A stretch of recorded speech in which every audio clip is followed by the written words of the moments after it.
Leaves of Grass by Walt Whitman, Book 14. Song of the Redwood-Tree. Chapter 1.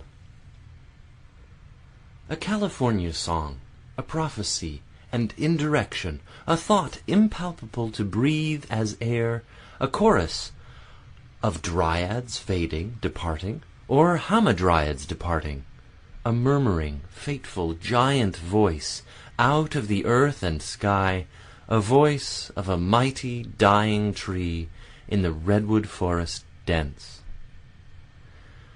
Farewell, my brethren, farewell, O earth and sky, farewell, ye neighboring waters, my time has ended, my term has come. Along the northern coast, just back from the rock-bound shore and the caves, in the saline air from the sea in the Mendocino country, with the surge for bass and accompaniment low and hoarse, with crackling blows of axes sounding musically, driven by strong arms, riven deep by the sharp tongues of the axes, there in the redwood forest dense, I heard the mighty tree its death chant chanting. The choppers heard not, the camp shanties echoed not, the quick-eared teamsters and chain and jackscrew men heard not, as the wood spirits came from their haunts of 1,000 years to join the refrain. But in my soul I plainly heard. Murmuring out of its myriad leaves, down from its lofty top rising 200 feet high, out of its stalwart trunk and limbs, out of its foot-thick bark, that chant of the seasons and time, chant not of the past only, but the future.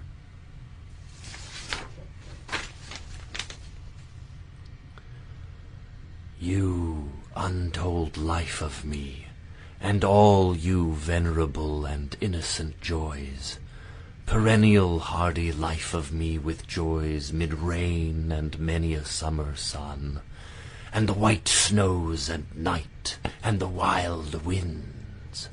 Oh, the great, patient, rugged joys, my soul's strong joys unwrecked by man. For know I bear the soul befitting me. I too have consciousness, identity, and all the rocks and mountains have, and all the earth. Joys of the life befitting me and brothers mine, our time, our term has come.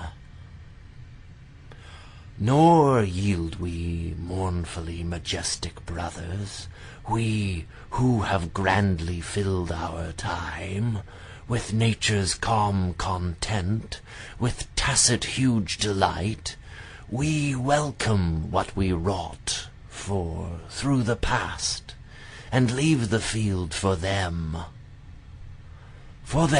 predicted long, for a superber race, they too to grandly fill their time. For them we abdicate, in them ourselves, ye forest kings. In them these skies and airs, these mountain peaks, Shasta, Nevadas, these huge precipitous cliffs, this amplitude, these valleys far, Yosemite, to be in them absorbed, assimilated. Then to a loftier strain, still prouder, more ecstatic rose the chant, as if the airs and deities of the West, joining with master tongue, bore part.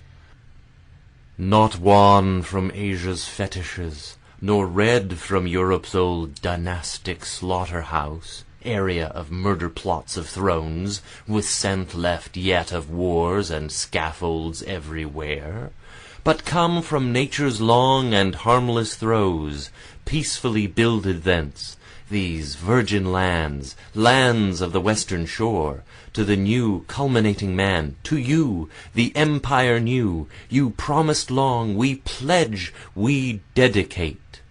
You occult deep volitions, you average spiritual manhood, purpose of all, poised on yourself, given not taking law. You womanhood divine, mistress and source of all, whence life and love and aught that comes from life and love. You unseen moral essence of all the vast material of America, age upon age, working in death, the same as life. You that, sometimes known, oftener unknown, really shape and mould the new world, adjusting it to time and space. You hidden national will, lying in your abysms, concealed but ever alert. You past and present purposes tenaciously pursued, may be unconscious of yourselves, unswerved by all the passing errors, perturbations of the surface. You vital, universal, deathless germs, beneath all creeds, arts, statutes, literatures, here build your homes for good, establish here these areas entire, lands of the western shore, we pledge, we dedicate to you.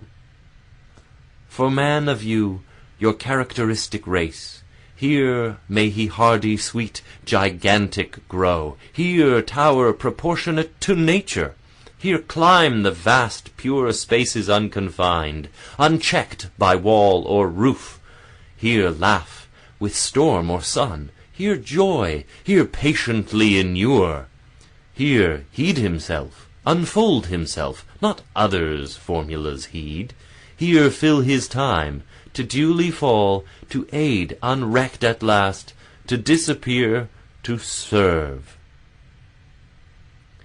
Thus, on the northern coast, in the echo of teamsters' calls and the clinking chains, and the music of choppers' axes, the falling trunk and limbs, the crash, the muffled shriek, the groan, such words combined from the redwood tree, as of voices ecstatic, ancient and rustling, the century-lasting unseen dryads singing, withdrawing, all their recesses of forests and mountains leaving, from the Cascade Range to the Wasatch, or Idaho far, or Utah, to the deities of the modern henceforth yielding, the chorus and indications, the vistas of coming humanity, the settlements, features all, in the Mendocino woods I caught.